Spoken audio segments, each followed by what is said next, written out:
This was a royal baby, and we obtained it from a local man. And it was wrapped up in a very complex, beautiful textile. So that told us automatically that this was someone of nobility. Because of course, nobility are wrapped in fine textiles. Common people are wrapped in just usually plain cotton. So I asked Senior Juan, because I saw the obvious elongated shape, I said, can we open it up and see the skull? He said, no, this belongs to the Ministry of Culture. We can't do that. But after 2 years, he finally decided that he wanted to see, so we got a Peruvian archaeologist to come and professionally unwrapped it, and when we saw it, it had crimson-colored hair. So not the black hair of Native Americans, and you can see the size of it. We also had a forensic dentist examine it, and he stated that he or she probably died at 20 months old. And hair experts have looked at the hair, and they tell us that's the natural color of the person. It's not the result of dying or time. This person had genetically cinnamon-colored hair. So that automatically means something interesting was going on 2,000 plus years ago. Again, all the academics will tell you that any elongated skull found anywhere in the world is the result of cranial deformation or head binding. Newborns would be taken, and over the course of 3 years, their heads would slowly be altered in shape in order to achieve a look that would distinguish the nobility from the commoners. And so that's the common thing that you find in different civilizations or societies, usually about 2,000 years ago, to distinguish a noble person from a common person. And these are examples. On the left is a native lady from the Amazon jungle area of Peru, actually close to Machu Picchu. And you can see the baby's head is bound with boards. And the other one has bruising on its forehead as the result of being bound. And then the one in the middle is a lady from the west coast of Canada. And the one on the right is from a group of people called the Flathead Indians, who lived in Washington and Oregon. But they're found in different parts of the world. And these are the standard techniques of head binding that you'll see if you go to any museum that has them on display. Now, the Inca supposedly had elongated heads, and that was described in some of the Spanish chronicles. So the Inca, who were a royal family of people, they were not the general population.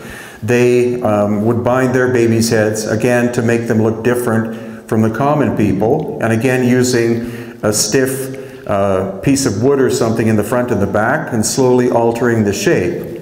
But the one on the left is from the Paracas culture of the coast.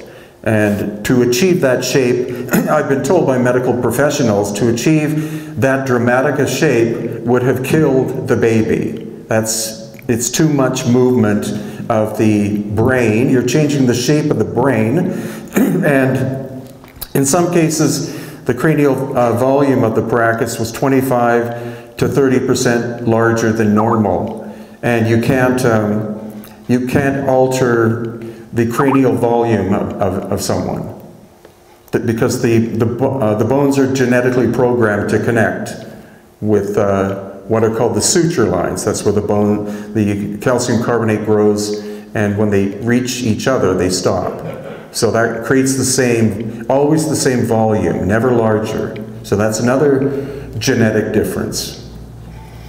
So in different parts of the world, you have the mound builders, you have the Maya, different civilizations in the Andes, the west coast of Canada, Pacific Northwest, the megalithic builders. Relatively recently, skulls were found at Stonehenge of people with elongated heads. And if you've heard of what's called a long barrow, which is a burial in England, the long barrow, or in the long barrows, they found people with elongated skulls, and in the round barrows are normal people. So special burial ceremony for this very special class of people. And then possibly in Egypt, definitely in Europe. Attila the Hun had an elongated skull, as well as into Melanesia.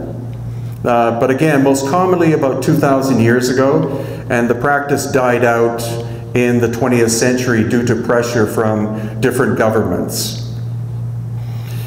Now we're going to get into Akhenaten, because I'm always asked by people, they say, well, Akhenaten had an elongated head, so obviously there's something special about him. But all of the knowledge, more or less, that I have about Akhenaten is from these two men.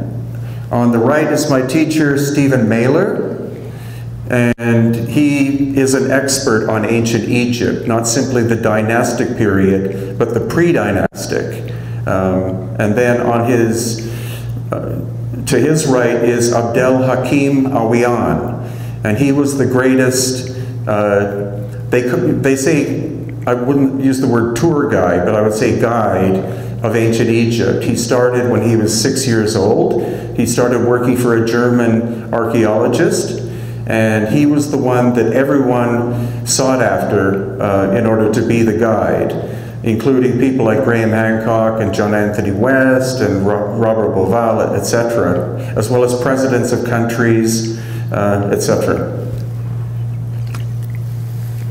And the key to him was that he had 2 university degrees in Egyptology and archaeology, but also what he would do as a child, and then on through the decades, is he would go to the different ancient locations, and still to this day, there's always at least 1, if not 2, old men that spend all day at the site, and they are the wisdom keepers. So they're the ones who probably know more about the locations than most archaeologists, because they are there all the time, and they learn from their teacher, who was the old man that was there prior.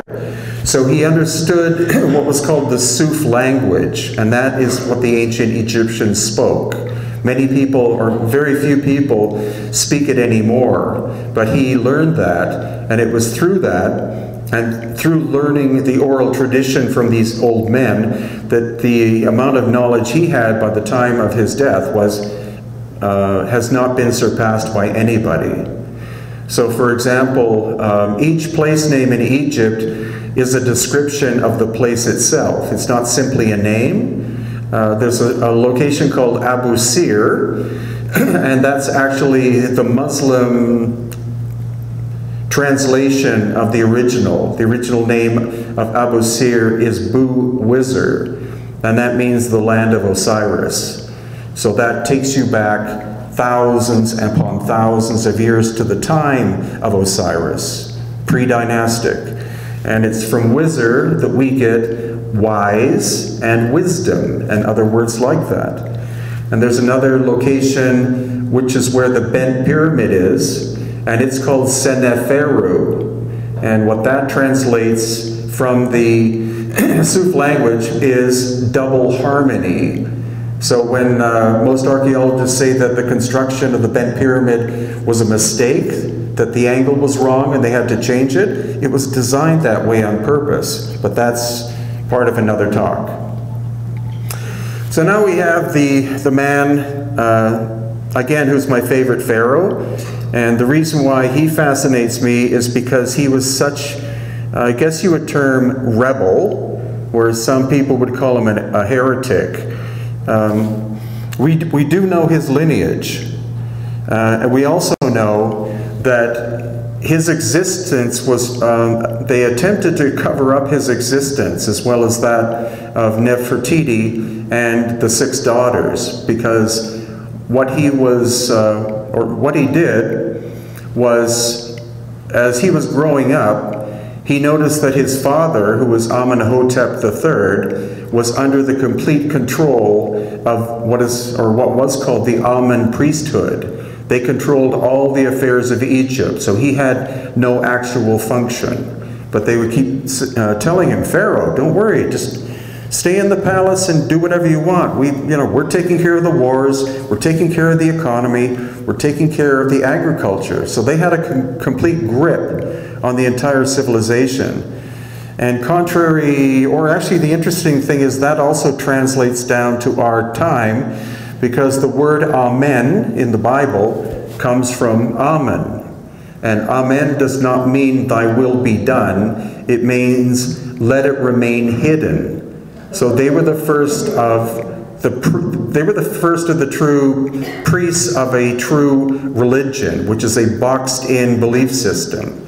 If you wanted to know anything, you had to go to them. Prior to that time, the Egyptians were spiritual people, and they were told, access the divine. So these were the middlemen. These were the ones who would tell you that, these were the ones who actually introduced the concept of death. Because before that time, the ancient Egyptians never used the term death. They said, so-and-so has gone to the west, just like with the sun. You don't die, you go to the west. And like the sun's cycle, then you come back from the east. So again, we know his father was Amenhotep III. And the title, not name, like Amenhotep is not a name, it's a title or a description.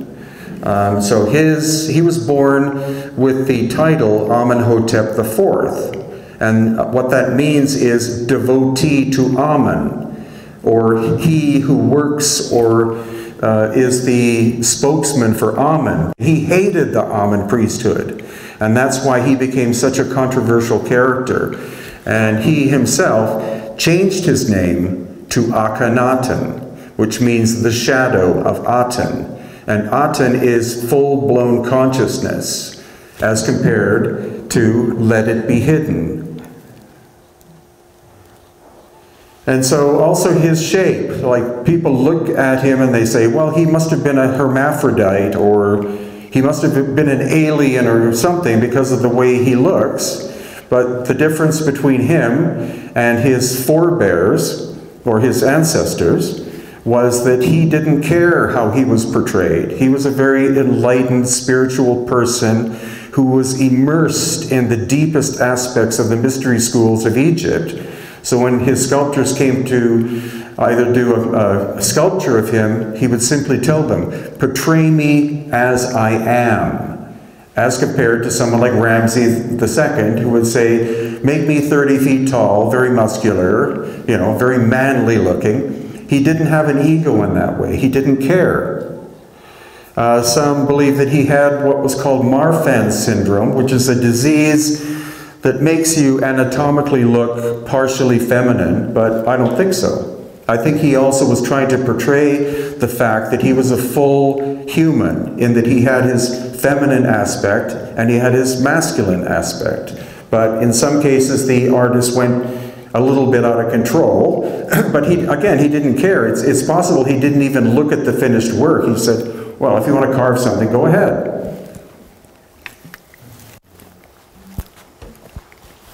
So again, this information is not in most texts because Egyptology is quite rigid.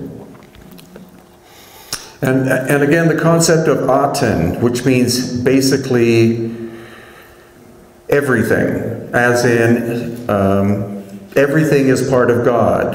He didn't invent the idea of monotheism, he brought it back, the concept, because again, being a student of the mystery schools, he understood the concept of cycles. So there were five cycles in the Egyptian concept, and they also correspond to 5 times of the day.